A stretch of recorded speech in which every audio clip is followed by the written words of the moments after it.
The goal is not to eliminate debt entirely, but to keep it sustainable, manageable, and trusted enough that investors continue believing in the system. Because in modern finance, confidence is everything, and once that confidence disappears, even the numbers themselves can lose meaning. The real power behind sovereign debt is confidence. Markets do not expect every bond to vanish forever. They expect the system itself to endure. That shared belief keeps the global financial structure moving. As long as trust survives, the numbers can keep expanding almost without limit. But trust is never distributed equally. When people say, "We owe it to ourselves," they leave out a crucial detail.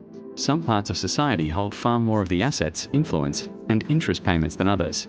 Interest payments do not move evenly through society.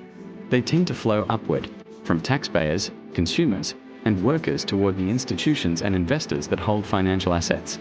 In that sense, debt is not only a relationship between nations, but also a relationship between different parts of society. Many economists argue that rising asset ownership concentration and rising indebtedness have contributed to widening inequality across the modern world. At a basic level, modern financial systems do tend to favor asset ownership over wage income. Debt can become an asset when you're the lender, you earn interest, and a burden when you're the borrower, you pay interest. That creates an asymmetry. Capital tends to compound. Wages usually don't unless they're invested. But there's an important twist.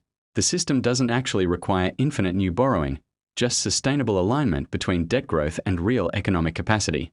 Problems emerge when the two decouple for long enough that expectations themselves become part of the fuel. It's true that modern money is deeply entangled with debt, but it's not quite accurate to say debt has become money in a literal sense. What's closer to the truth is, most money in modern economies is created as debt through lending.